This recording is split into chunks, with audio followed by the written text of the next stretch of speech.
Shalom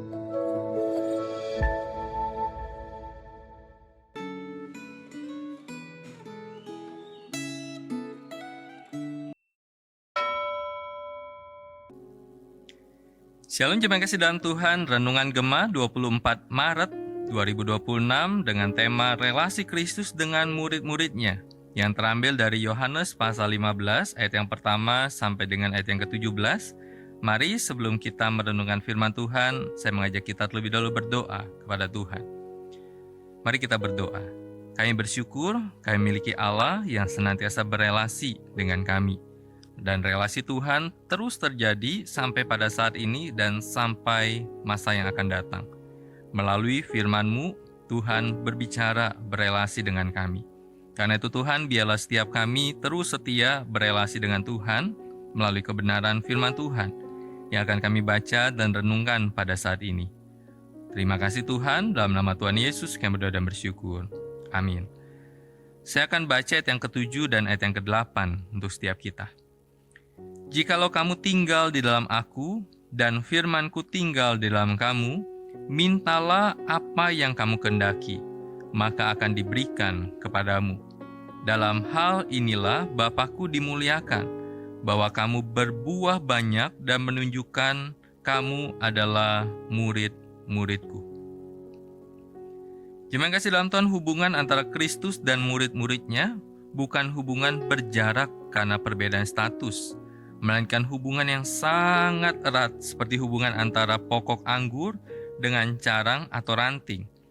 Setiap ranting hanya bisa hidup bila ia menempel pada pokoknya. Ranting yang terlepas dari pokoknya pasti akan mati karena pokok anggur itulah sumber kehidupan ranting itu.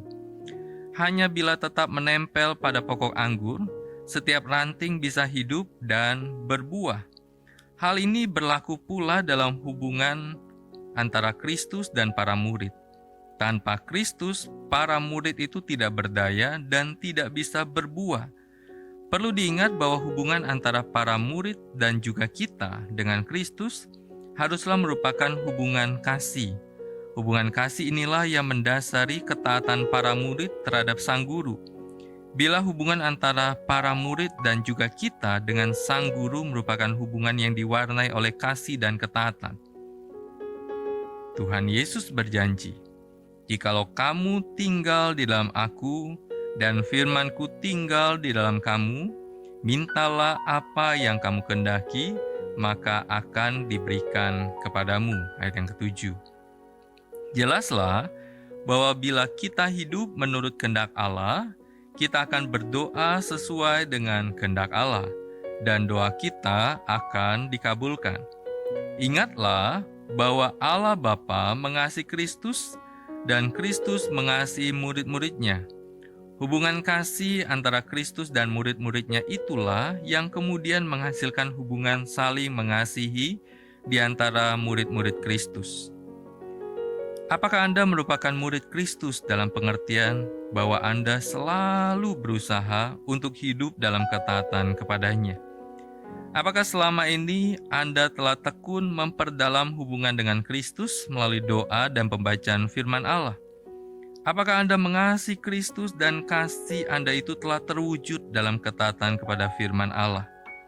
Apakah Anda hidup dalam komunitas yang sama-sama sehati mengasihi Kristus dan kasih kepada Kristus itu selanjutnya tercermin dalam kehidupan yang saling mengasihi di antara diri Anda dengan orang percaya yang lain, khususnya dalam komunitas gereja tempat Anda beribadah?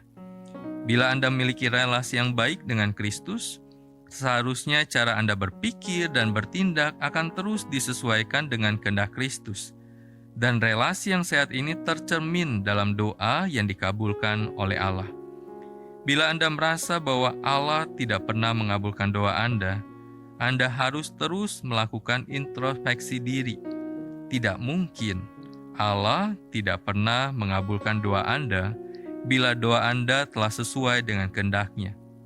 Bila doa Anda belum mempertimbangkan kehendak Allah bagi diri Anda, maka Anda harus segera memperbaiki relasi dengan Kristus.